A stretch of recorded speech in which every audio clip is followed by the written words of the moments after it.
Hello, good morning, wherever you're watching QTV this morning. We're saying, how are you doing? How was your weekend? I hope you had a good one. At our end, we had a very good weekend. You know, we enjoyed it. Oh, let me try to singularize it. I don't have to pluralize it at some point because I am aware of my weekend, but not the weekend of Mr. Adedrame. But I can remember I called Mr. Ade during the weekend. That was on a Saturday. And, he said he, on Sunday morning.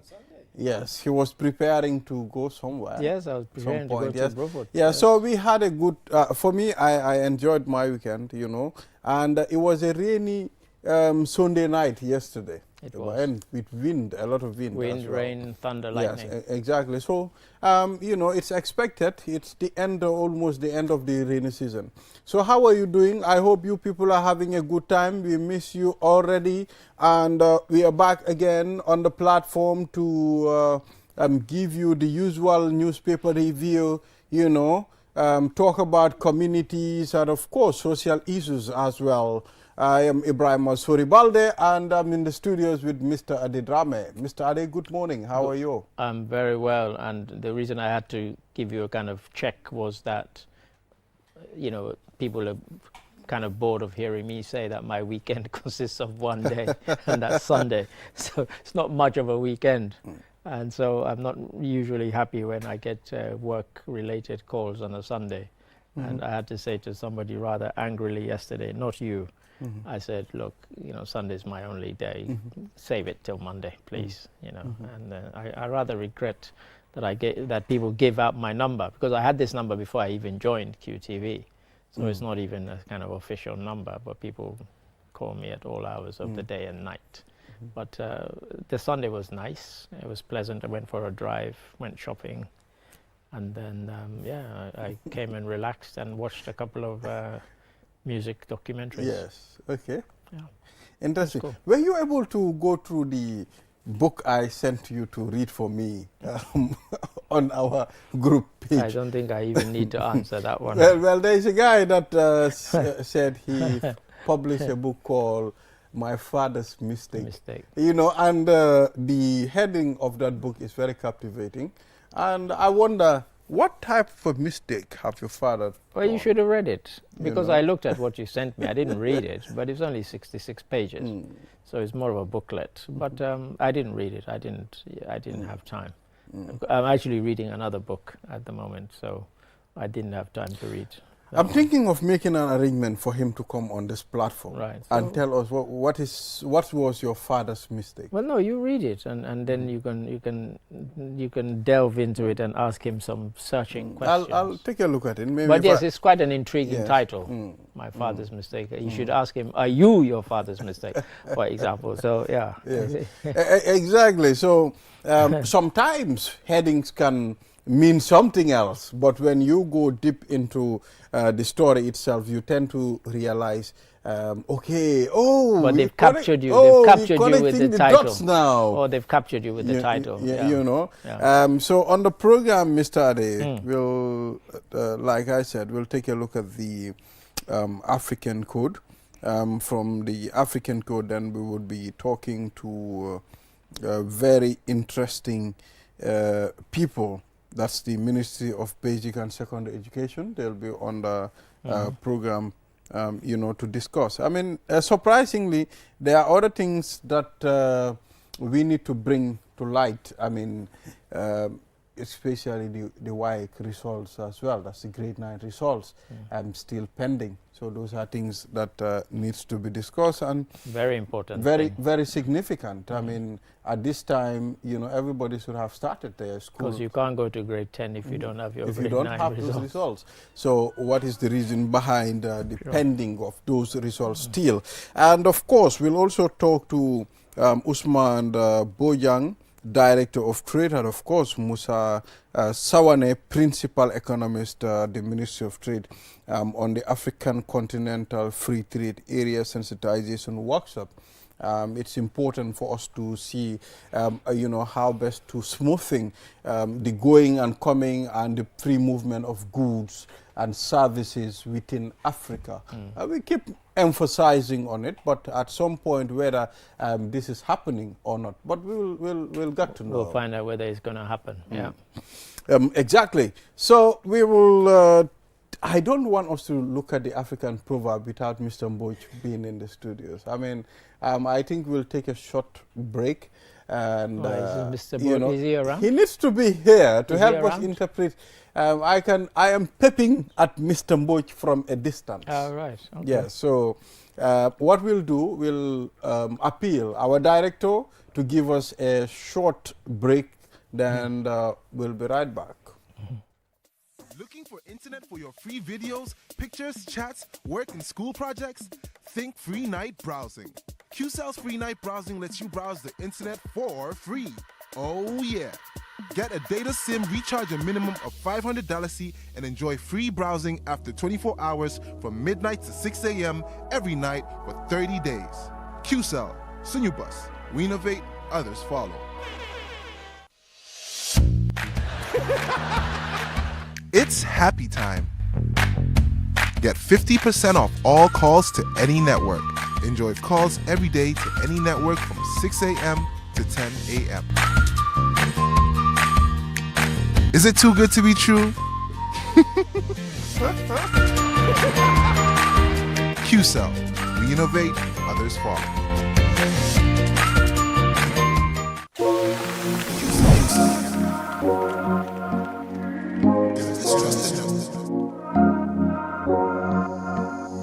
As the fastest growing GSM company in the Gambia, QCell has the widest 4G plus coverage in the country, 3 times faster internet speed than our competitors. So switch now and dial *335# and enjoy what true 4G feels like. QCell, Gambia's trusted network.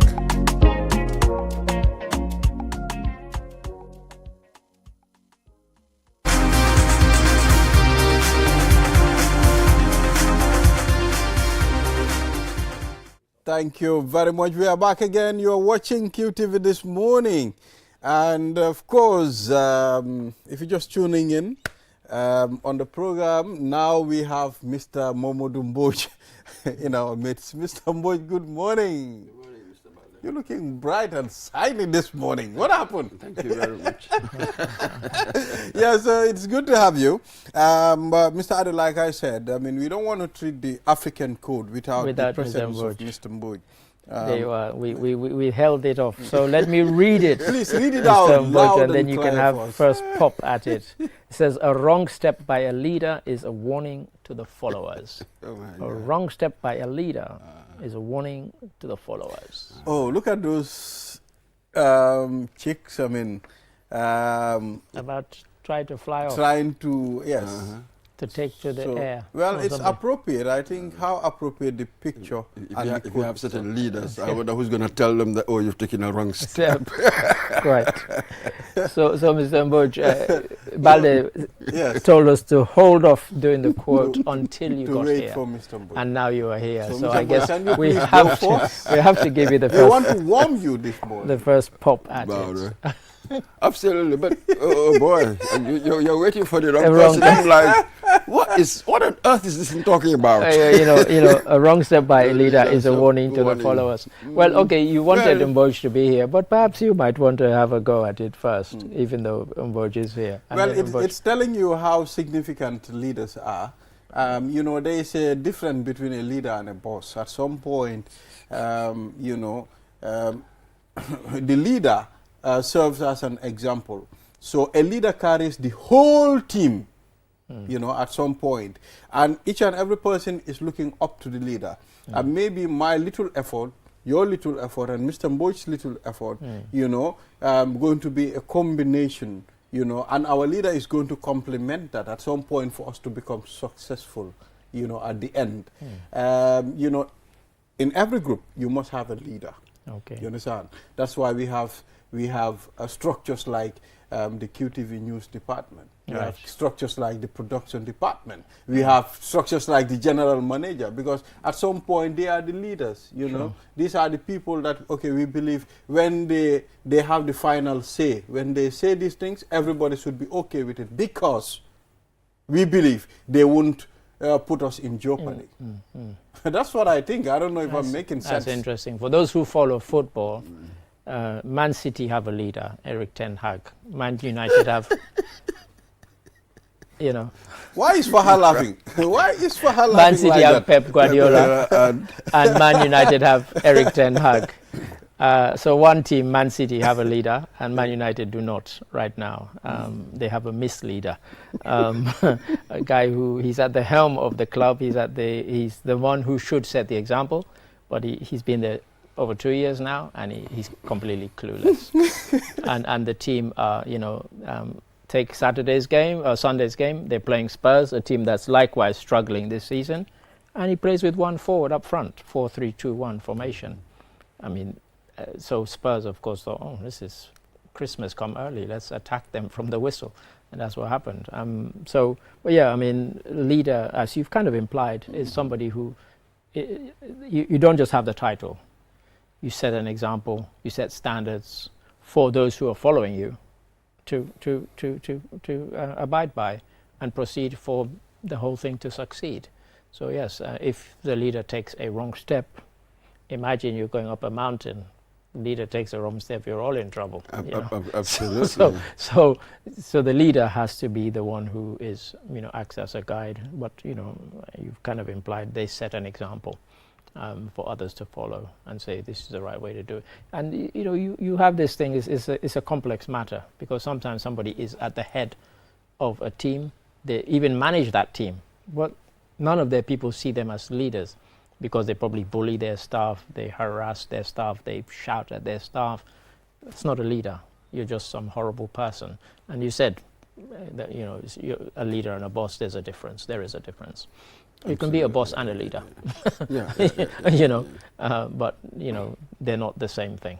Yeah. That's it. So what I'm thinking here. So the warning to the followers. To the now, followers. what does it mean? What's the warning? You know what I mean? Quite. Stuff like that. Yes. Does it mean that we get rid of that leader, we get another one?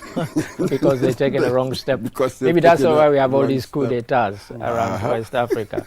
Who knows? Absolutely. Because it's not just about taking a wrong step. It says a wrong step by a leader is a warning to the followers. That's it. So So where does that come in? yeah, where does the warning come in? That's That it. warning bit. We know what a leader is and so on. That's it. But Being where a does leader the is warning one come? thing. Being in charge, Charge that is- corporate yeah. ladder and positions and titles and the like, but does it mean that you're a leader? Yeah. I To be suppose able so. to steer the affairs of the people, at some point. But if you look at it, What's the warning? most of the time, I mean, in our society, most of the time we think our leaders, whatever they say or do, is the right thing. Yeah, you see it all the time. Somebody will hear their prime minister or their president say something that is completely wrong, but they will never say what that prime minister or president has said is wrong, because they think that you shouldn't. Imagine in many African countries now, even to say that, oh, my prime minister or my president lied, you'll end up in jail for it, even if he or she did. In many kind of democracies, you don't get that, you don't have that. But in Africa, several countries still have that on the statute books, that you cannot make that kind of statement about a president or a prime minister, even if they did lie. So I think that's something that tells you about how we see people who are at the top of the tree, And again, we keep saying this, we haven't still got our heads around the fact that people are elected to serve, not to rule. We still see them as rulers. We still see them as kings that we elect, monarchs that we elect. That's how we treat them. In Gambia and every other country in Africa, pretty much, that you can think of. So we haven't gotten our head around the fact that you're elected to serve me, and if I don't like you, I'll vote for somebody else or I'll vote you out. We don't still get that concept now. It's like you're a king for however long your term is. It shouldn't be like that, but that's the way it is. That's it. Traditional leadership, isn't it? The traditional setting. That's what we've kind of transplanted to our so-called democracies. Now this politics. Yeah. So that is really where the problem is, isn't it? Even with our leaders, the Wolof word, we call them burla. I'm like, a president is not a boor as such. Boor perhaps meaning king, like it's a different to do with politics. traditional. Absolutely. Yeah. So it's got nothing to do with being a president. This but that's how sort we of see modern ways of doing politics and leadership. Yeah. A democratically based sort of decision making with that one. It's not a matter of, saying things because you occupy the position. You have to carry people with you with logic, reasoning. That's how it is now. So, it's a complicated matter, especially when it comes to leadership. Isn't it? Yeah, we have so many rulers, but are how they many really leaders? leaders? How many of That them is would the you want key. to follow, and how many of them That's would you it, want to follow their example? Absolutely. I mean, a leader is somebody whose example is one that you would like to emulate, and across the continent, how many of those are there? Really? So here maybe the warning is that, look, leaders can get it wrong. Yeah. But this is it. Be careful, be watchful, otherwise you'll all be damned. Yeah, quite. Yeah. And maybe that is the one. Maybe that is. They don't get it just because wrong. you're doesn't mean you're always right. Yeah. And then if you get something wrong, then they All right, thank you very much, gentlemen. So I think we've exhausted that one. Some sense there, We hope although so. if you want to interpret it all, we might not, get it all at some point. There's no way you can. There's no way you can, and that's the beauty of some of these. There are even people watching will have their own interpretations that differ probably quite significantly from what we've said here, and that's the beauty of it. It's to generate a kind of discussion and to stimulate the mind, and we hope it's done that. Yeah. So let's take a look at the Standards newspaper. And what do they say? I am pretty sure, Mr. Ade, you got the paper there? No, I don't. On the main story of the Standards newspaper reads, why U.S. judge refuses to dismiss Michael Corrier's case for third time. Except Michael is misspelled. It's one of the most frequently misspelled names here. It's A before E, not E before A. But anyway, that aside, the case has been adjourned. His lawyers are saying he has no case to answer. It should be dismissed. And the judge is saying you do have a case to answer. I mean, they're raising all sorts of questions because it's a unique case. It's the first time that somebody is being tried in a non-U.S. citizen is being tried in a U.S. court for crimes allegedly committed outside of the U.S. So they're using all of these as saying, why should he be the first?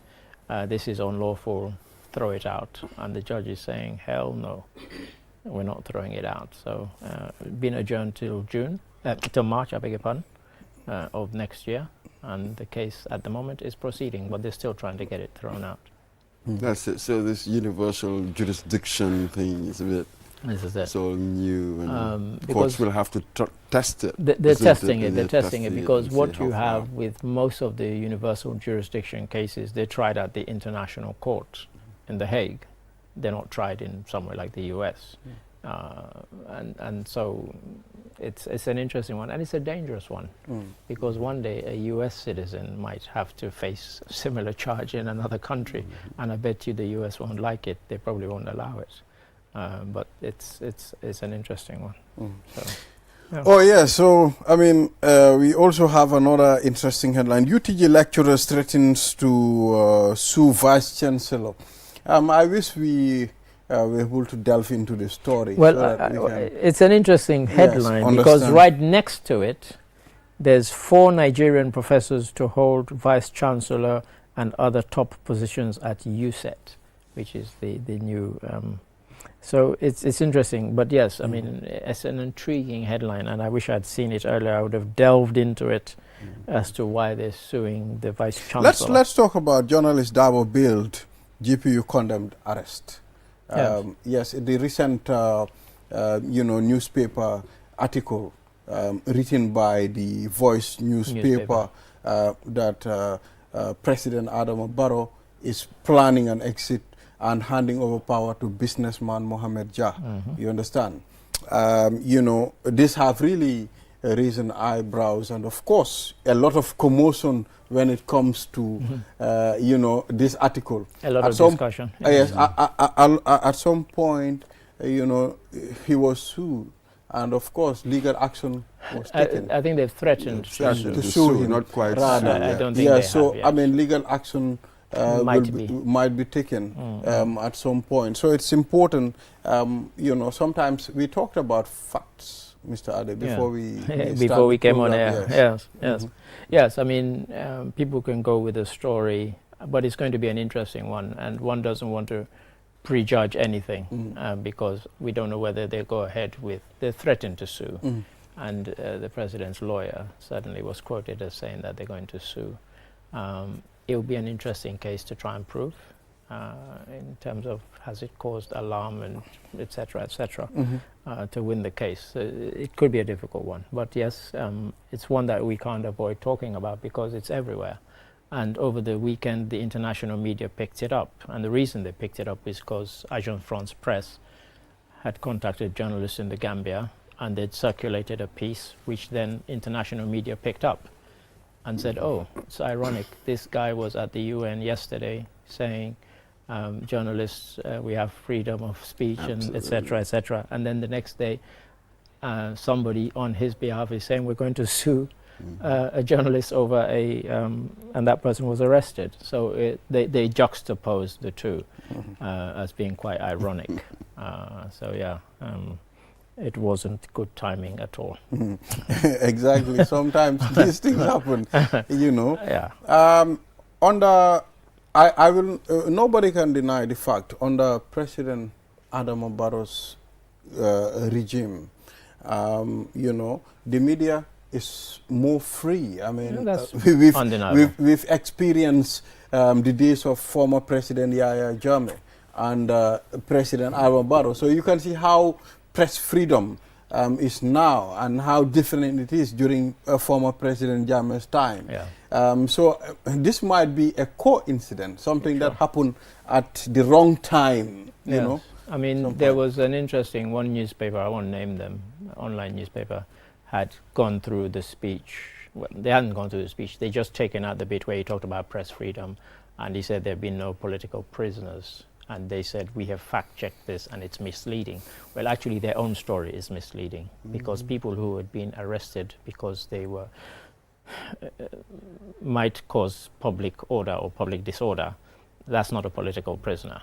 And somebody arrested and released within hours is hardly a political prisoner. So their own check, so-called fact-check, needed to be fact-checked. I didn't even need to go far to fact-check it. And they said the president was misleading. Well, they were misleading, actually. And you have to be honest. I think over the years, we've had incidents where a few journalists were called in for questioning. We've had that, people who've written stuff, but again, left, sort of released not long after. Maybe you're bound to have some of these incidents once in a while. It will happen. But this case is quite fascinating. I was when some of us were wondering, is there really any need sort of to go to court? And yes, when you talk about facts, yes, when I'm doing a news report, it must be factual. There's no denying that. But in journalism, you have features, pieces, and people offering opinions and that sort of thing. So you have all sorts within journalism. Of course. So and I think with this one, the reason why I guess Balde mentioned fact is because the person alleged that this was a fact and that they had been told by an inside source.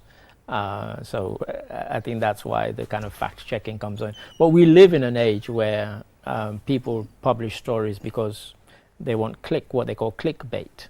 You're getting people to come to your site to read. And as I said, once AFP went with the story about what the president said and this threat to sue, internationally, all of those stories mention the Point newspaper. saying, because of an article written in the Point newspaper. People in New York and Washington and London had probably never heard of the Point newspaper, but they have now. Now, if that was what they wanted, they've succeeded, but I suspect it might not be, because there could be, other repercussions. This one, isn't it The Voice? The Voice, I beg your yeah, pardon, The Voice, I beg your pardon, The Voice. newspaper. So let's move on. Pardon me. KMC Yeah. security guard admits depositing $310,000 in manager's private account. Look, the commission of inquiry that is up and running has exposed several of these, and so it's like we're beyond being shocked anymore. Exactly. Because they're so frequent and there's so many, and there are some where the sums are much bigger than that that have been deposited in private accounts. We had one where the guy was 6 million had been deposited in one manager's account. Well, that's the Personal. URR, You know. the Bashe Area Council. Yeah, so there've been some quite shocking ones. So this is kind of chicken Well, change I compared mean, to that. Is there anybody who's been spared? I- When you look at the commission, everywhere they've been to, they Well, remember when it was coming in, people were saying it's a witch hunt, is this, is that, Absolutely, but it's it's not not a been witch that. It's been across the board. But at the They're end not of the picking time, and choosing. what is this teaching us? How are we going to structure our finances to this council level, to reduce corruption and these dubious acts at some point? But you see, the interesting thing about this is that since I've come here, one thing I know about the Gambia is that we have lots of laws and lots of rules and lots of statutes on the book. They're gathering dust. And the reason these things are coming to light is because the procedures are there, but they're just sitting on a shelf. Nobody goes by the system, goes by the procedure. They just do their own thing.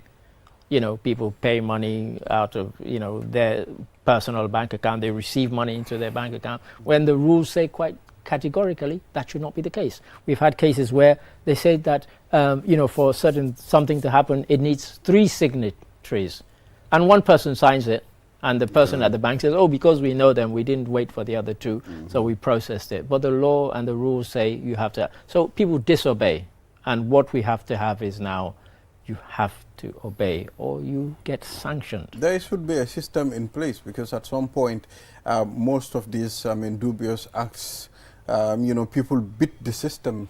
The system there, the system is in place. but people People just ignore it. people ignore the It's as system. simple as that. And when they ignore it, they get away with it. And that's why I hate going to these things where they said we validated our system, we validated our procedure. That's cheap and it's nonsense.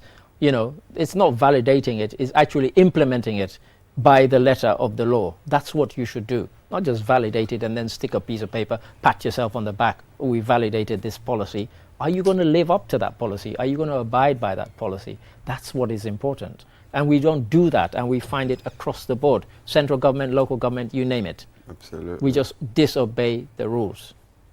So, yeah. Just go through some of the reports of the select committees in the National Assembly. It's just all over the place. They just don't follow regulation, Yeah. they don't follow Exactly. the rules. So let's talk about the UN General Assembly. Mm-hmm. I watched the Prime Minister of Israel, when he Netanyahu. Yes, when he mentioned something. He was very said bullish. people are talking bad about his nation. Most of the speakers came on the platform and they, talk bad about, Israel at some point. But most of those things are not true. But you can see the reaction of the general public, because I was able to engage few people, and they were like, in fact, this guy should not have been allowed, to be on that podium to address the UN General Assembly. No, you want dissenting voices. We don't want it to be an echo chamber. Not everybody has to agree, and not everybody has to agree with him. And in fact, some people walked out when he came in because they did not want to listen to whatever he had to say, because Israel has said, he has said, we're fighting for our existence. These people want to see us destroyed, and we will not allow it. That's why we're fighting back. That's why we're doing what we're doing. He was very bullish. He attacked everybody.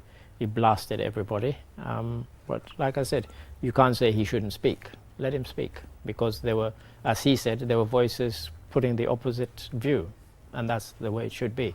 But it shows you the ineffectiveness of the UN system, that, you know, every time something has come up that has wanted to hold Israel back, sanction them, it gets vetoed either by the UK or the USA mainly.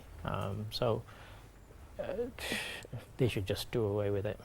This is the key. It's been a very sort of curious, as it were, compromise.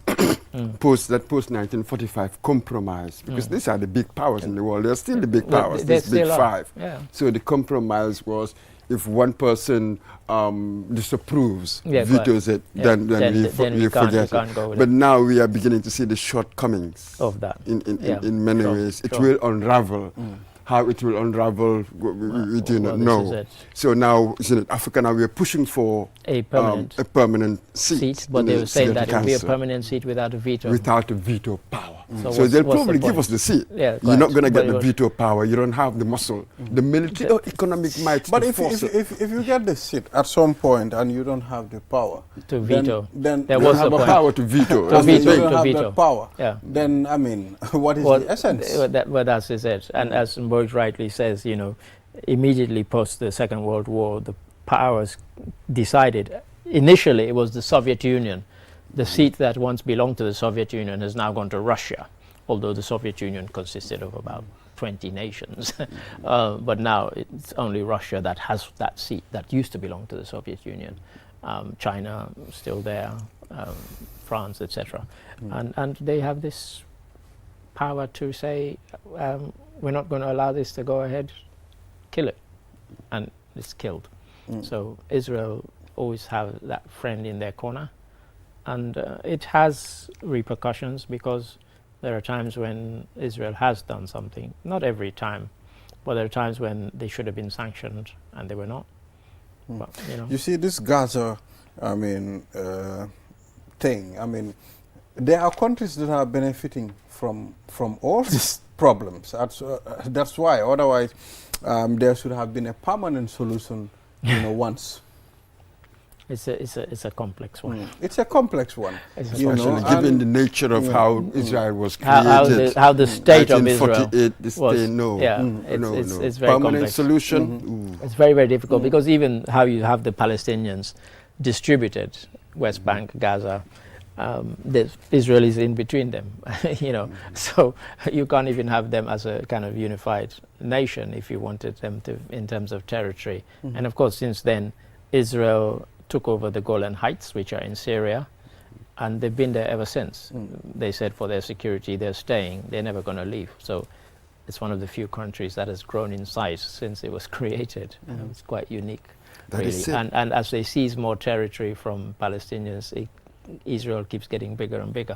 That's it, and then from others as well, because they got the Golan Heights in 67. 67. So they've had a series of wars. From 67, they had another war, 73, Yom Kippur. So that's it, and each time they fight, Israel will beat them. They'll beat them, and they'll seize more territory. Israel will have US behind them, and then this is a difficult situation there. Yeah. Perhaps if you had a pan-Arab organization strong enough to fight back, but it's not happening. That's not going to happen. It's really not happening. Thank you very much, Mr. Ade. Pleasure. And, you know, I hope tomorrow we'll all do this thing again. We'll have another history lesson. Yes. Yeah, so at this point we'll take a short break, and after the break, then the program is going to continue. You're watching QTV This Morning. We are already done with our newspaper review, so we'll be right back. QCell, the fastest growing network in the Gambia, now presents to you the eSIM. QCell's eSIM allows you to electronically scan a code and join the world of digital SIM cards. Customers with physical SIMs can easily switch to the eSIM as well. So rush now and get connected with an eSIM and start using the latest mobile technology with your trusted GSM operator. For more information, call our customer care on 111. QCell, Sinubus. We innovate, others follow. Terms and conditions apply. Get a QCell SIM card for free. Yes, absolutely free. Walk into any of our customer care centers and get a SIM free of charge. With a QCell SIM card, you can get the fastest and the most reliable internet plus wide range of amazing services. So rush now to any of our care centers and get a free SIM now. For more information, call our customer care on 111. QCell Sunyubus. We innovate, others follow. Terms and conditions apply. Have you been looking for the perfect indoor router with long-range Wi-Fi coverage and faster internet speed connecting all your smart devices? Well, we present to you the QCell Indoor Router, a router that has all you need and much more. For just $4,275, you can get 4G plus internet speed, wide coverage, and connect up to 15 devices. That's not all. The indoor router can be used for both office and home needs. So, enhance your internet experience with our indoor router. For more info, call our customer care on 111. QCell, Sunyubus, we innovate, others follow. With so many things to do in a single day, it's important to have a network you can trust. When there's family and friends to connect with and business calls to make, you need a network that is reliable and fast. Talk longer, browse faster, go farther, and roam wider. When your network is solid, the world is your oyster. QCell, your trusted network in the Gambia.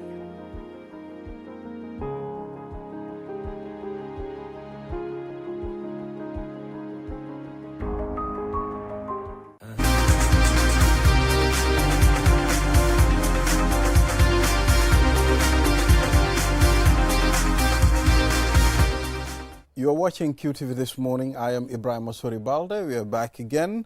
Now let's move to another segment of this program, and we'll be talking about the African Continental Free Trade Area Sensitization Workshop. And we have Usman Bojang, Director of Trade, and of course Musa Sawane, Principal Economist. Welcome to this program, gentlemen. It's good to have you here.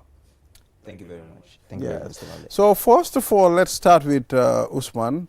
Can you please, in brief, summarize what the Africa Continental Free Trade is? Thank you very much. Good morning, viewers.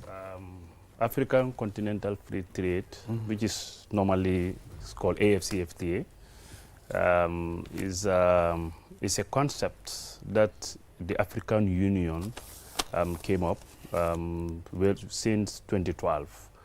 The idea is that how do we come together as an African bloc to integrate better through trade. You will recall that African Union has this Agenda 2063 that will make Africa a super economic power by 2063. But then AFCFTA is one of those flagship projects that we call it to take us through to that vision of 2063. So 2063 agenda is a vision, but how do you go there? The starting point, one of the flagship that we deem is necessary is the African Continental Free Trade Area. The free trade area is one of the biggest, what we call at the level of WTO regional trade agreement, because at the level of WTO what we have is called multilateral, where we have all countries have agreed to certain trade principles, but sometimes those principles in terms of application or implementation, they can be very slow. So countries at regional level always find it necessary to also come together to come up with some regional trade agreement. So you have a lot of regional trade agreement in the world. We sometimes describe it as a spaghetti ball, you know. So and AFCFTA is the largest among these regional trade agreement. So basically, it's a free trade area that will allow free movement of goods and services within the African continent. But also not only a free trade area, it's also an economic transformative program, because it's looking at other elements to trade, including investment, intellectual property, competition, trading services, so women in trade, digital trade. So it's looking at the whole spectrum of trade and also economic integration agenda. So basically it's all about that. Okay. I just want to understand how ready are we, to implement and also forge ahead with this, because at some point, free movement of goods and services within Africa, we tend to say it by word of mouth, but even Senegal, you can even carry certain things there. Yes, that's true. I can say we are ready to start trading under this regime. In fact, in principle, trade have already started. I think we've launched the start of trading in January 2021. So we are already 3-4 years in the implementation of this agreement. Gambia as a country, we signed the agreement. We also ratified the agreement. In fact, we are the 22nd country to ratify. According to the AU principles, we make the agreement to come into force, actually, because we are the 22nd to ratify. At the national level, we are putting all the necessary reforms in structures to be able to start this, implementing this agreement. The Ministry of Trade was leading the negotiation and also the implementation, but we are also coordinating this with other institutions, like the other government institutions, private sector institutions. Trade negotiations, it's not that everybody can go to the negotiating table. What you can do, what you need to do when you are going to that negotiation, you need to do consultation, national consultation. So that's how we operate. We do a lot of consultation and then go with those opinions to the negotiating table to make sure that we are able to get those, those priorities in the document. We also develop an implementation strategy. So we are working within a framework of a strategy that was developed, and then we also have a communication strategy. So we are working on these strategies. One of the institutional arrangement that we've made is to establish a national AFCFTA coordinating committee. So there is a national interministerial committee that is looking at both the negotiations and also the implementation of those agreed principles already. So for Gambia, we know we are a small economy. We don't have that productive capacity to be able to leverage on the AFCFTA. But the beauty about the AFCFTA, it has a protocol on investment. So we are looking at that protocol and see how do we do certain reform programs, our investment code and investment policies, to make sure that we attract the needed investment to be able to access the wider market. So Gambian market is not only is small if you look at Gambia, but within the AFCFTA or within ECOWAS is broad. So that is the target. That is the target for us, to work with the relevant government institution, private sector, to attract that investment that is needed for us to leverage on the AFCFTA. The AFCFTA also had this trading service protocol. So we are looking at service liberalization, for example, telecommunication services, for example, banking services, financial services. So we are looking at this and looking at how do we liberalize this to ensure, to make sure that we have certain level of investment in this service sector to take advantage of the Yes, AFCFTA. we'll come back to you. At this point, let's engage Musa Sawane, principal economist. Musa, what can you add on this from your own point of view as a principal economist? Yes, thank you very much, Mr. Balde. Director has really elucidated well on the entire AFCFTA agreement. So, as he mentioned, the agreement is a step ahead in realizing the dreams of our forefathers. That's the Kwame Nkrumahs and the likes, because the African integration process has started way back in 1963 and I wouldn't mention.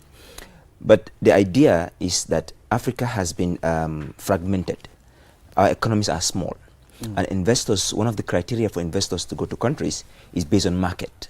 So the idea is to bring all these economies together as one now and tell investors that, look, come and invest in Africa. So in 2019, March specifically, over 44 countries came together to sign the agreement.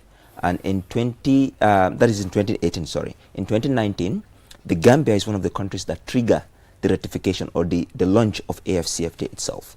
So this is an agreement where, as we speak, 48 countries have ratified. That is the only few countries that have not ratified the protocols, and only Eritrea has not signed the AFCFTA agreement. So that tells you, Mr. Balde, that there is political will. The heads of state are agreeable to all the agreements that are in the AFCFTA. And Director also mentioned that it has 8 protocols: trading goods, trading services, investment, competition, digital, and the issues of inclusion, that's women and youth in trade. So all this is to ensure that AFCFTA is a development tool, not just an agreement, but a tool that can be used by countries to develop their nations. So as we go along, and your question that trade has started, you see, an agreement of such that requires over 54 countries coming together with heterogeneous economies, for them to come together and agree and trade to start, that takes a while. And the integration of EU, it takes over 72 years to take to EU where they are today. And by far, EU has the biggest market integration. The most important model of market integration is EU's model. But where they are today and when they started the integration process, it's over 72 years. So it takes a while, it takes time, but the most important thing is, are we taking the right step in the right direction? So how far are we, for the implementation? And, how far have you gone already? Yeah, for the Gambia, we're even discussing this morning. The Gambia is really, really in the right track, because we, as I said, we are the 22nd country that ratified the protocol, the agreement. And the ratification process takes all the domestic laws. It goes to the parliament ratified, it was gazetted, then we take it to the AU. Now, after that, the Gambia also developed a national AFCFTA implementation strategy that the director mentioned about, and it also have a communication plan. And so the plan is to have a strategy, a 10-year strategy, that with a communication plan that goes hand in glove together to ensure that the people, I used to say this joke, as far as Kolibanda, I don't know, the last place in the Gambia, that everyone should be aware of AFCFTA, the existence of AFCFTA, so that no one is left behind when it comes to AFCFTA. We've done sensitization with the media. We've done sensitization with the non-government organization, just to ensure that we are aware. Now, in terms of implementation, real implementation, maybe Director will mention earlier, there's what we call the Guided Trade Initiative. The Guided Trade Initiative is to test the agreement on AFCFTA, the protocols, to really test it. And as we speak, the Gambia is in an advanced stage in ensuring that we participate in the Guided Trade Initiative. That means to test trading, to trade. We've met some private sector recently that engage in fish processing and fish exporting. We met with them and see if there's a possibility of Gambia exporting as far as South Africa using the AFCFTA preferential rules. That's it. I wonder, you've mentioned that we've already started trade. How much trade are we doing now? Do we know? Yes. When we say trade have started, I think we've launched the start of trading as of January 2021. And since then, we are not seeing much happening on actual trade. So the idea of what we call Guided Trade Initiative came up. This scheme is to help some of the interesting member states. Those who are interested. It's a voluntary scheme. It's not mandatory within the AFCFTA scope. So to help those member countries to work on their necessary documentation for actual trade to start. And since the launch of the Guided Trade Initiative, we have seen a number of countries that have worked with the Secretariat, the AFCFTA Secretariat. The AFCFTA Secretariat is housed in Accra. That's the main Secretariat. They work with the Secretariat, and they are able to work with some of the state parties to work on the documentation and move actual goods under the AFCFTA Guided Trade across the borders.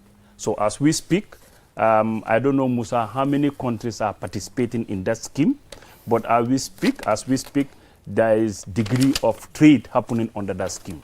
But that scheme is not a permanent scheme. It's a scheme to try and test the market and try and finalize the documentation. Once the actual trade start happening under the AFCFTA, the scheme we'll just forget about the scheme, because the scheme is just to trigger trade to happen. So Gambia, as one of the smallest countries, we have expressed interest to test and see how this scheme is going to work out for us. And then we have actually worked with the Secretariat. We have identified potential exporters within Africa that can that we can work with, and that we have visited those exporters. And then we have also ratified our gazette our tariff schedules for under the scheme. Now, the last discussion we have the Secretariat is to identify the product, the HS code of those products, and also to understand the timing of the next consignment. Then we will work out with the other partners to see how we can launch the scheme in the Gambia. Yes. Just one more. So for some of us, I might be just worried is this, because we remember you mentioned the EU and its evolution, its history. We remember when Margaret Thatcher was the Prime Minister of Britain, how she would fight for Britain's corner. I do not think that perhaps the provisions would benefit everybody equally, isn't it? Yes. It is when you are negotiating, we are afraid that perhaps we might be, sign certain deals that may not be beneficial to us, but perhaps big Nigeria said it should be. What do you think about that? How vulnerable are we within this? With these provisions? Yeah, thank you for that question. In a normal trade agreement, that's what we normally call the S&D provisions, special and differential treatment provisions. We have these provisions embedded in the AFCFTA because we know that we have different countries. Different countries are in it in terms of economic development. They are not at the same level. So we cannot all start at the same time, and we cannot all run at the same speed. So this is why we've agreed on the principle of S&D, special and differential treatment. What that means is, for small countries like the Gambia, there is flexibility within the AFCFTA, when to start, when to finish, how to go about this, under each provision. So we are very mindful of those flexibilities, and we are taking advantage of those flexibilities to make sure that, yes, because we are small, so we don't have to take everything as it is. So that is something that was guiding us a lot when we were negotiating the AFCFTA. Basically, we also feel that we cannot be left behind, because AFCFTA is not just market opening. It's also about investment principles of the investment. So Gambia, we are looking at those advantages. How do we align our investment codes, our investment regulations to the AFCFTA, and how do we market the Gambia as a safe haven for investors to take advantage of the AFCFTA? Some of the investors so now the competition would lie. Most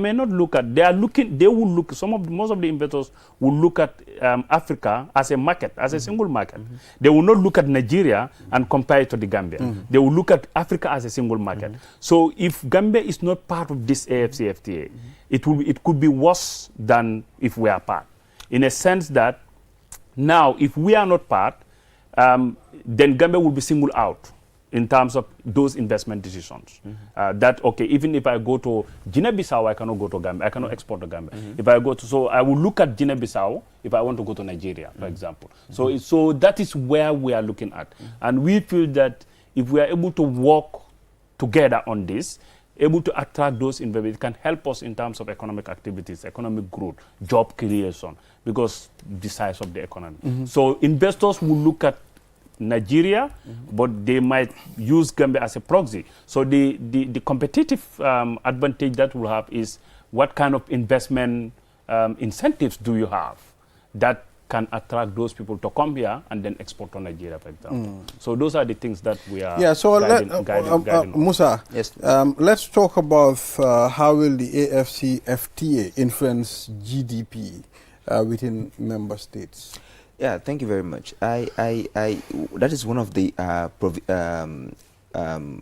one of the focus that have been done when it comes to AFCFTA, because both UNDP, Brookings, and everybody have realized that AFCFTA has the potential to remove Africa over 30 million people out of extreme poverty in Africa, and because, as Director mentioned, it has different protocols. If you look at it from the investment side, it's job creation. But if you look at it from the side of trade and services, just as the proprietor of QCell is able to move QCell to have QCell in Sierra Leone, so that also can be done through the AFCFTA, whereby trade and services allows you to go there. So in terms of poverty, the AFCFTA has the potential to move 30 million people out of extreme poverty. It has the potential to create a lot of jobs for African people, and it also has the potential to ensure that investors see Africa not as a country but as a market. So you don't see the fragmentation anymore. All you see is a market of 1.4 billion people, and that in itself is a direct job and indirect jobs that it creates. So in terms of figures, there are a lot of figures that have been forecasted that AFCFTA can do, and it can potentially remove most, including Gambians, Africans, out of poverty. But this is the key, isn't it? Yes. Potential. Yes. Now, how do you translate potential into actuality, isn't it? Yes. And for so long, we've had situations where, for instance, GDP will grow by 5 or 6%, but the important indicator, per capita GDP, 0.0102. So what do you think are the hardest hurdles that we need to surmount, really, to make these things work for us? I agree with you 100%, Mr. Moch. I agree with you, because the issue of Africa, one of the biggest challenge in the implementation of AFCFTA is the infrastructure deficit. You go to any African countries, you want to export, the first hurdle you find is the infrastructures are not there. The roads, the no railway, the transport, the aviation cost, and all that. And another issue that we're finding difficult, because there's different actually with GDP and GDP per capita. We agree on that. But the biggest issue to ensure that AFCFTA really works is the political instability that is actually happening on the continent. Because you agree on the protocol, the next military comes in, they scratch out everything, then you go back to zero. And that is something that I think is a challenge. And then another challenge is institutional capacities. This is a new idea, it's a new arrangement where you're bringing over 54 countries, heterogeneous economies, different levels of economies. Because, as you mentioned, Nigeria is a giant of Africa. You have the small Gambia. How do we align and harmonize the policies together? But the mechanisms that have been put in place to ensure that the issue of special and differential treatment, as the Director mentioned, is there. And there is no discrimination within countries in terms of protocols and agreement. And everything that is being done on AFCFTA really aligns well with the WTO principles. The WTO principles talk about the MFN principles and talks about the national treatment principles. So all these principles are all embedded in AFCFTA. And that is why the AFCFTA is just a free trade agreement. It is not a custom union. That is, Gambia still has the ways. Okay, Gambia is part of ECOWAS, so we agree to the ECOWAS common external tariff. That is how we deal with the third party. So the AFCFTA does not have that mandate. It's just for us to trade within Africa, for us to be able to import in Senegal and Thank you very much, gentlemen. We've already exhausted our time, and very interesting conversation here. But I think it's important for us to keep the sensitization going, so that people will understand what exactly this is. So thank you very much. We're giving you a gift. This is a small small thing for you to... Okay, all right, Nice. we'll go through it. Yes, please. And we'll keep, talking about this on our Please, program, at please, least to sensitize the people. We'll pass on the message. Absolutely, yes. So thank you very much, Director Usman Bojang and Musa Sawane for coming on QTV this morning, and we will follow, all your programs, and we'll try to bring you again so that you can elaborate more. Thank you, gentlemen. Thank you very much. Yeah, so viewers, we'll take a short break. After the break, then the program will continue. We'll be right back. Step into the Espas Motors showroom for your luxurious name brand vehicle. Located along the Bertil Harding Highway, Espas Motors is the Gambia's authorized dealer for Chery, Kia, Ford, and now we bring you the new Peugeot model 3008 SUV. 18-inch alloy wheels, 216 inches high ground clearance, keyless entry system, start and stop button, rear parking assistance system, reverse camera, adaptive cruise control with speed limit, LED daytime running lights, front and side airbags, 8-inch HD touchscreen. Not to forget our exquisite Peugeot Landtrek double cabin pickup with 2.1-liter diesel engine, 6-speed manual transmission 4x4, hill descent control, LED daytime running lights. Espas Motors, the authorized dealer for Peugeot. Visit us today or call us on 35-2222 or 353-4444.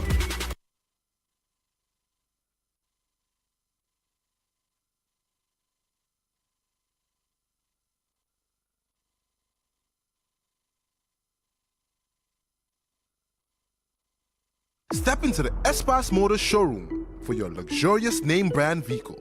Located along the Bertil Harding Highway. Do your banking the smart way with the new Ajibank mobile app. Transfer money to any bank account in the Gambia. Top up airtime for all networks. Pay utility bills. Check your account balance and view mini statements. Request for ATM cards. Request for checkbooks and more in a single touch. So, do your banking in a smart way. Do your banking now with Ajibank mobile app. Every time is banking time. Ajibank, your investment partner.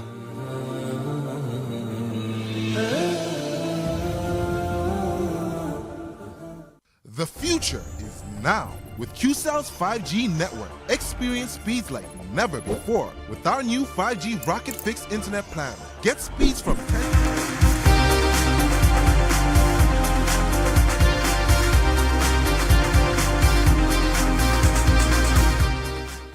If you're just tuning in, this is QTV This Morning. I am Ibrahim Asuri Balde. And from talking to the personnel from the Ministry of Trade, and now let's move to development in the education system in the Gambia. And we have Usman Sen, Principal Education Officer, MOPSI, Planning Directorate, and of course Mukhtar Dabo, representing the Minister of Higher Education on this platform. Gentlemen, it's good to have you on this program. Mr. Sen, good morning. Yeah, good morning, Mr. Balde. It's good to have you here. That's That's my neighbor, but we hardly see each other, But it's good to link up again, to talk about the development in the education system. But let's start with Mukhtar Dabo. Mukhtar Dabo, how far have you gone? What are you people up to? Ministry of Higher Education. Thank you, and good morning, viewers. The Ministry of Higher Education is into a lot of things, but today we would like to talk about two of our main activities. One of which is the madrasa education. The Ministry of Higher Education, Research, Science and Technology is trying to bring in madrasa education to the mainstream formal education. It's formal, but it's like what we're trying to do is also promote madrasa education and give them the same opportunities that those in the normal Western education system have been enjoying for many years. So in this regard, the ministry is currently awarding 100 scholarships for a start. to madrasa school leavers to pursue degree programs at both public and private tertiary and higher education institutions, including, of course, Islamic studies and the UTG. We also providing scholarships to students to study at Al-Hikmah University, Al-Ihsan, basically the accredited Islamic tertiary and higher education institutions. Now, the other program is we're looking at gender issues within tertiary and higher education, mainstreaming gender and addressing some of the gender gaps and challenges that prevail within the tertiary and higher education institution. The ministry has commissioned several studies, one including the development of a gender scorecard to conduct a comprehensive audit of the tertiary and higher education institution in terms of gender issues. There are challenges which we will come to later on, but also we're looking at the provision of crèche facilities within these tertiary and higher education institutions geared towards providing equal opportunities for both men but also for women, especially those that have family responsibilities. Interesting. I mean, trying to bring the madrasa education, you know, at least to synchronize it in the system as well. Why do you think this is significant? And what do you think can be the challenges as well? Because, you know, at some point, a lot of work needs to be done, you know, in the background before, you know, for you to adapt to this as well. Yes, there are challenges, but we're looking more at the opportunities.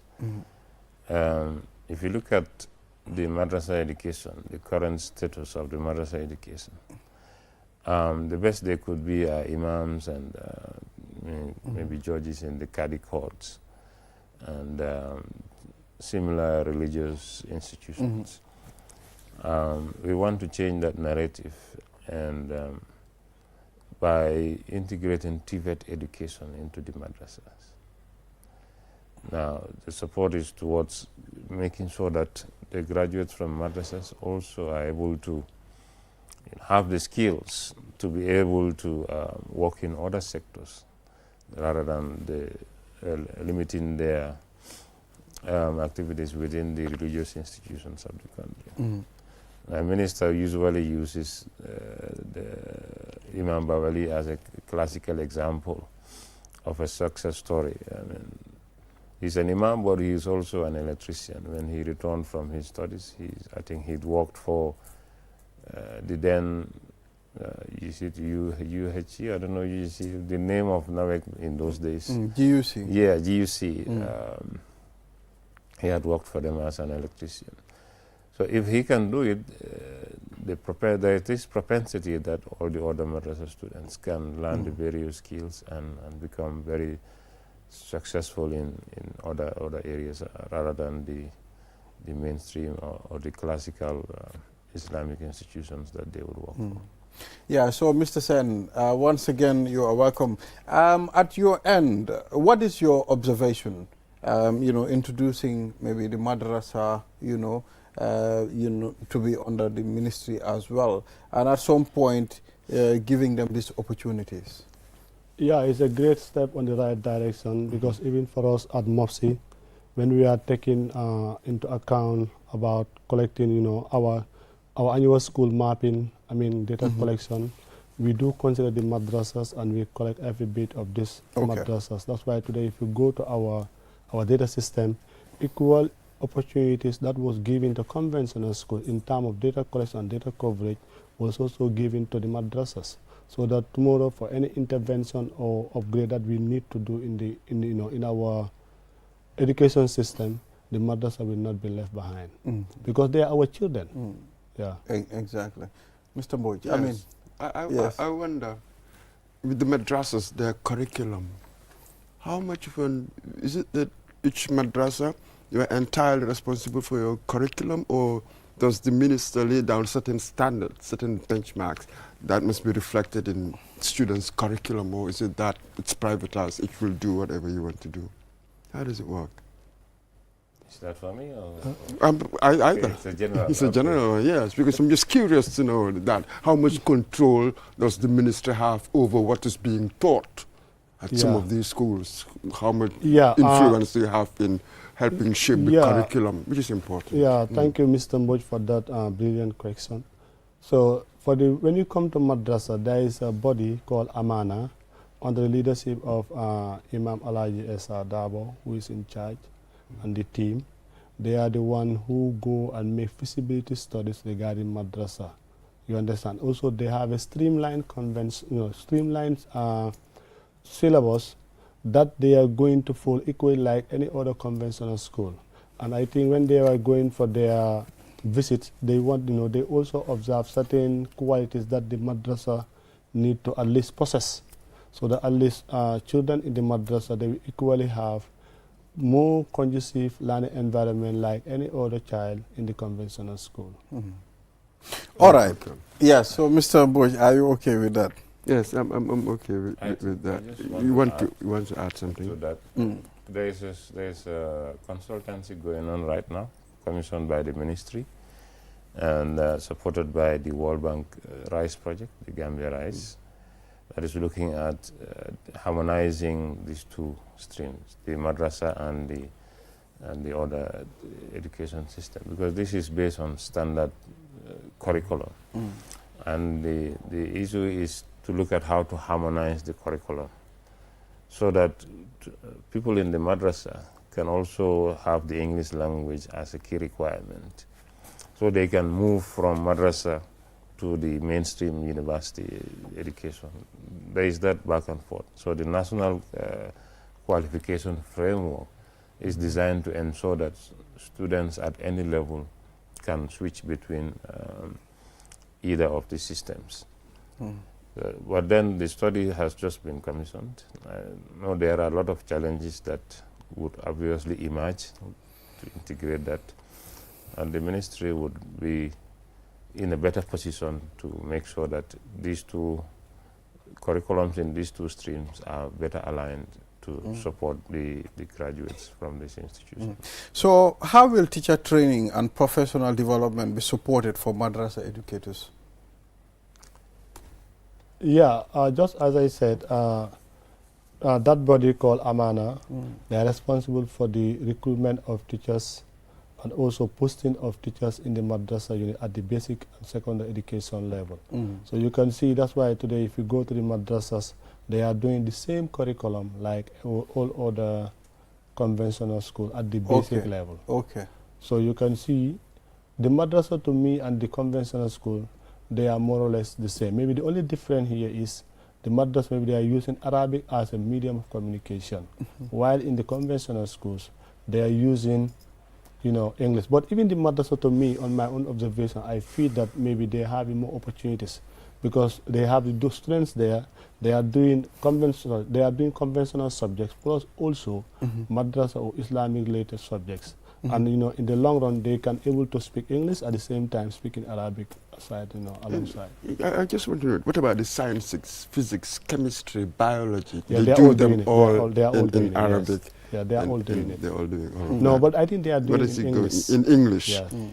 Okay, so one is just sort of worried about that. How do you teach the sciences sort of in a way that students can understand? You have to simplify, perhaps when they are at a certain level. But I think also sciences and other related topics like mathematics, other related subjects like mathematics, I think it can also be taught in Arabic. Oh, of course, you have their own scientists. They're all over the place. Exactly. It's just that with us, it's not our language. You have to learn it. Perhaps with them you can say, well, it's their mother tongue, and they've had this kind of structure of education for centuries. We haven't. We are just coming into it now, isn't it? So that's why I'm just a bit worried. So let's move on. Let's talk about the one laptop per school. Initiative launched by the Ministry of Basic and Secondary Education, MOPSI, in the Gambia, to aims to provide each public school with a laptop. The initiative is part of a broader effort to improve data management and educational outcomes. Now let's talk about the initiative.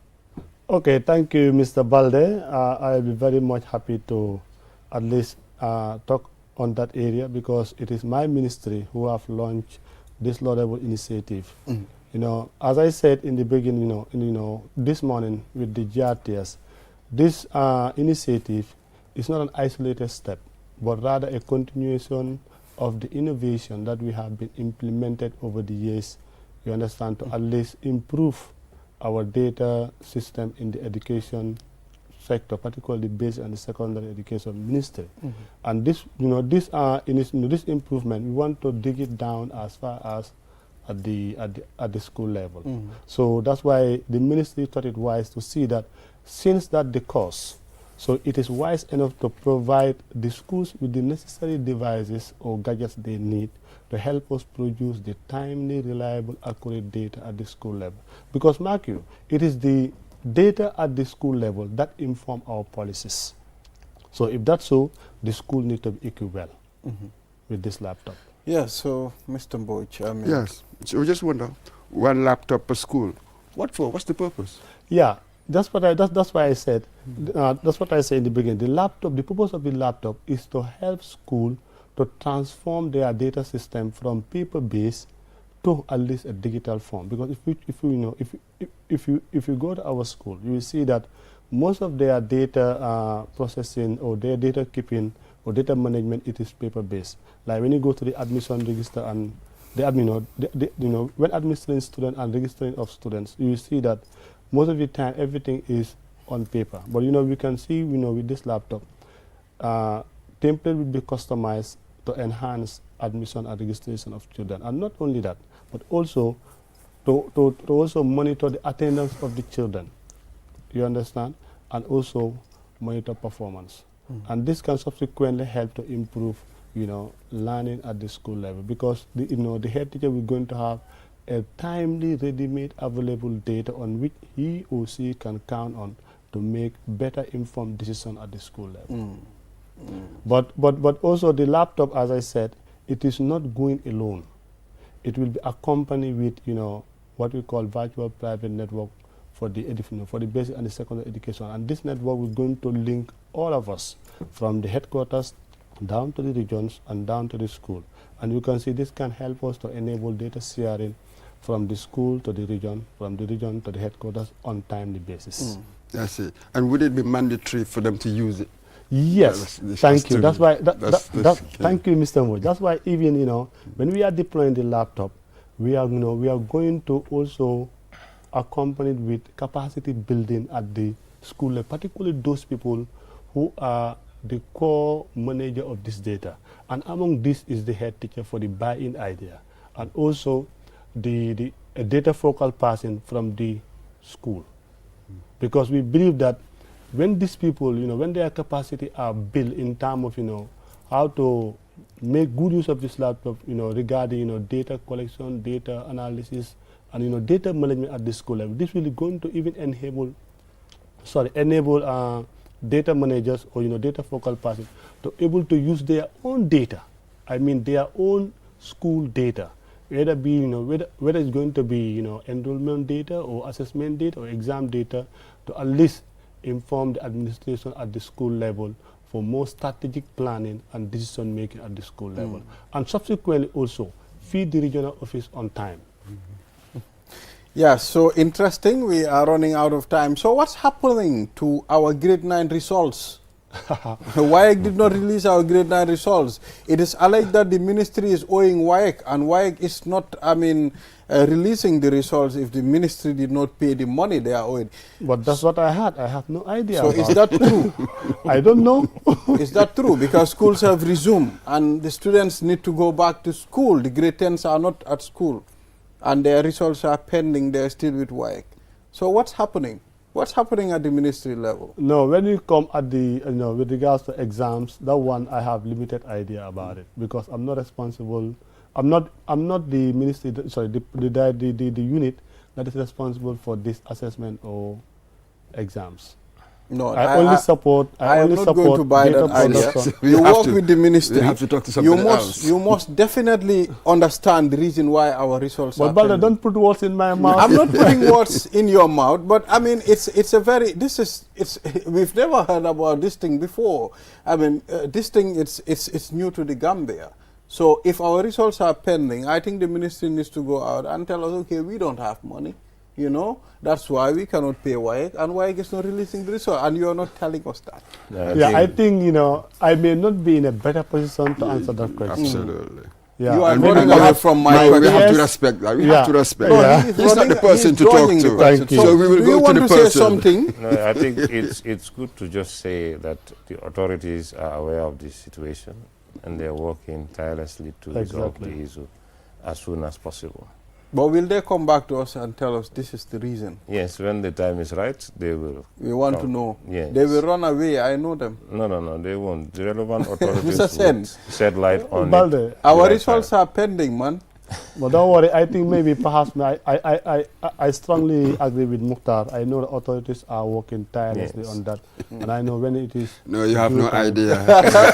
Mr. Boj, well, You have no idea whether they're working tirelessly. You Yeah, don't of even course. don't know that. But it is important that whatever is holding, you know, the release of the results, we look into it, and this sort of thing that Yeah, doesn't we- happen, we- isn't we it? solve it. Really. Yeah, so thank you, Mr. Boy. Thank you, gentlemen, for coming on Thank the you. platform. Thank And this Madarasa education, we are really interested and we'll keep following the development. Absolutely. You know, thank you, Mr. Sen. Okay, but Balde, before we close, maybe I just love to maybe highlight one point Okay, regarding go the ahead. tablets. Go ahead. You know, so regarding the tab, you know how to call the laptop, the one tablet, you know, one laptop per school. Okay, if you check our our initial plan was to provide every public school with a laptop to manage their own data. But you know, with this new scheme of service that we are implementing at the Ministry of Basic and Secondary Education, and also the current reclassification of schools, some of the upper and senior secondary school have been now splitted to stand alone. Now you have upper aside and senior school aside, and also some of the basic cycles that used to stand alone now are now separated to be now upper and LBS. So you can see this have increased our initial plan number, which was from 894 public schools to 1,050 public schools. And you can see now, when we go by this new plan, just as we dream, that, you know, just as we plan to provide every public school with a laptop, so you can see the number have inflated due to this implementation. So that's why now we are short about with 156 laptops, and I think you can play in to only some because education is everybody's business. It's everybody's business. So Mr. Boyd, I Absolutely. think you can step in, huh? Mr. Boyd, until and unless we know why our results are pending. Okay, and then, you know, I think what will be interesting on a more is serious note, to know the okay. rationale behind these reforms. It will be interesting what the kids are going to gain afterwards, but that's for another discussion. No The problem. I know, rationale the behind time is limited. reforms. Yeah, Okay, so you can see, on that, Yes, you so- know, as a result of that, We are out of time. The bumper is already in. Thank you very much, gentlemen. Viewers, thank you very much for following this program. Enjoy the rest of our programs until we come here again tomorrow. Have a wonderful day. Bye-bye.